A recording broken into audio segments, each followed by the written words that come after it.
Selamat datang, para penjelajah planet kita yang luar biasa ini.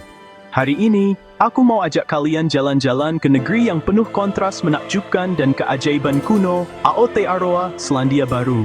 Ini adalah tanah yang dibentuk oleh api dan es, tempat berlindung bagi makhluk-makhluk yang gak ada di tempat lain di bumi, dan rumah bagi budaya yang hidup dengan akar yang sudah ada ribuan tahun lalu. Kita akan menjelajahi pemandangannya yang dramatis, dari keajaiban panas bumi di utara, sampai keindahan pegunungan Alpen bersalju di selatan. Kita akan mendengarkan gema dari suku Maori, Sang Tangata Wenua, dan belajar tentang hubungan mendalam mereka dengan lingkungan yang luar biasa ini. Jadi, siap-siap ya untuk terpesona, terinspirasi dan mungkin melihat dunia kita dengan cara yang baru. Ikut aku yuk! Kita mulai petualangan kita ke keunikan Selandia Baru yang luar biasa. Ini bukan cuma perjalanan di peta, tapi kita akan masuk ke dalam dunia yang hidup dan penuh keindahan tiada. Selandia Baru, negeri yang secara geologi masih muda tapi punya sejarah kuno, bentuknya yang menakjubkan ini tercipta karena kekuatan dahsyat yang terus-menerus membentuk planet kita. Di sini, di pertemuan lempeng tektonik, buminya masih sangat hidup. Api vulkanik telah membentuk dataran tinggi yang luas dan puncak-puncak kerucut yang menembus langit, sementara gletser raksasa telah mengukir fjord yang dalam dan lembah-lembah yang megah. Coba bayangkan Southern Alps, tulang punggung pulau selatan yang perkasa. Puncak-puncak yang hebat ini sering tertutup salju putih cemerlang, menjulang dengan keindahan yang bergerigi. Gletser, seperti Franz Joseph dan Fox, turun dari ketinggian es ini, air lelehannya mengaliri sungai-sungai berkelok yang melintasi dataran luas. Berada di dekatnya itu seperti merasakan kekuatan alam yang liar dan murni. Dataran tinggi tengah adalah lanskap keajaiban panas bumi Rotorua, tempat geyser menyembur dengan uap yang spektakuler, dan sumber air panas menawarkan ketenangan dan penyembuhan. Garis pantai Selandia Baru juga nggak kalah beragam atau spektakulernya.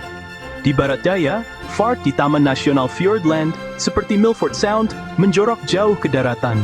Tebing-tebing curam, dihiasi air terjun yang turun ratusan meter ke perairan gelap yang tenang, menciptakan suasana agung dan terpencil yang mendalam.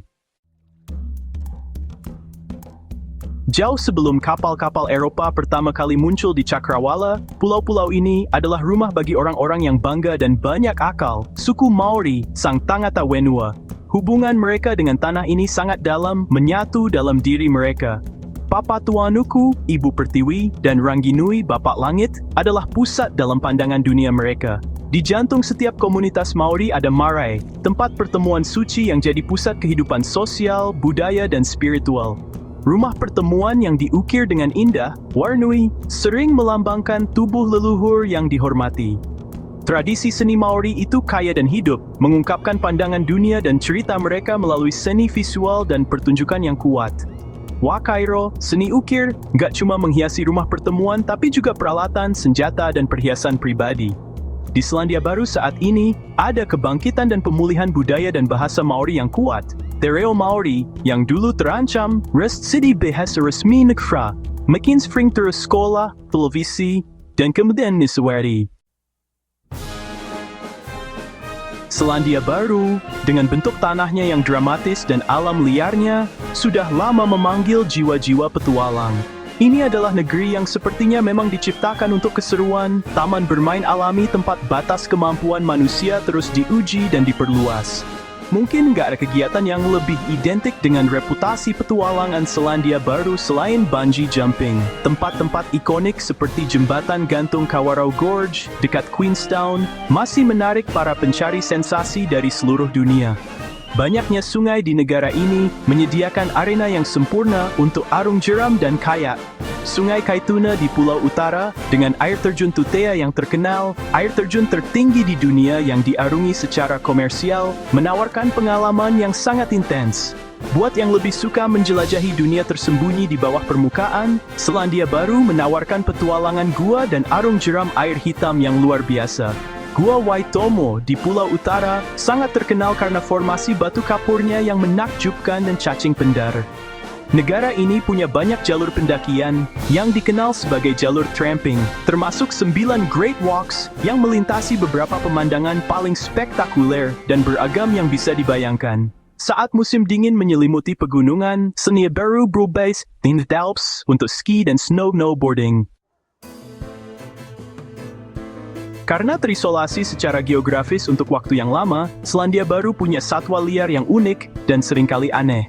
Yang paling ikonik adalah kiwi, burung pemalu, aktif di malam hari, nggak bisa terbang, yang sudah jadi simbol nasional. Kiwi itu makhluk yang luar biasa. Telurnya besar banget dibanding ukuran tubuhnya dan penciumannya tajam. Ada juga kea, satu-satunya burung beo alpine di dunia, burung yang terkenal pintar dan sangat ingin tahu. Lalu ada takahe yang terancam punah. Burung besar, kuat, nggak bisa terbang yang dulu dikira sudah punah, tapi ditemukan lagi di pegunungan Murchison yang terpencil di Fiordland. Di antara penghuni kuno Selandia Baru ada tuatara, reptil yang benar-benar fosil hidup. Perairan di sekitar Selandia Baru juga penuh dengan kehidupan laut yang unik. Lumba-lumba Hector yang kecil, salah satu lumba-lumba laut terkecil dan terlangka di dunia, cuma ada di perairan pantai Selandia Baru. Rapuhnya keanekaragaman hayati yang unik ini sangat disadari di Selandia Baru. Ada komitmen yang kuat dan terus tumbuh untuk konservasi dengan banyak swaka, program pengendalian predator, dan upaya penangkaran yang bekerja tanpa lelah untuk melindungi dan memulihkan harta karun alam yang berharga ini. Pemandangan Selandia Baru yang menakjubkan telah menarik perhatian para pembuat film dari seluruh dunia. Negara ini menawarkan perbukitan hijau, hutan kuno, dataran tinggi vulkanik, dan pegunungan Alpen yang megah. Trilogi epik The Lord of the Rings dan The Hobbit oleh Sir Peter Jackson mendorong Selandia Baru jadi tujuan utama pembuatan film. Produksi ini mengubah pedesaan jadi dunia mitos Middle Earth. Lokasi-lokasi tertentu baru jadi ikonik karena film-film ini.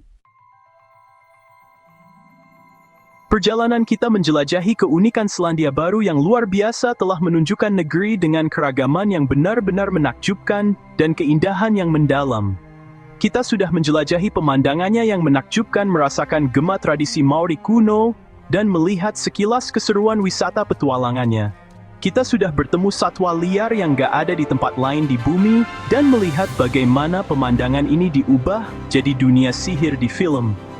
Selandia Baru itu lebih dari sekadar tujuan wisata. Ini adalah pengalaman yang menyentuh jiwa. Aku sungguh berharap penjelajahan ini menyalakan rasa ingin tahu di dalam diri kalian. Terima kasih sudah bergabung denganku, aku dalam perjalanan yang luar biasa ini. Sampai jumpa di petualangan kita berikutnya. Semoga rasa ingin tahu kalian terus memandu.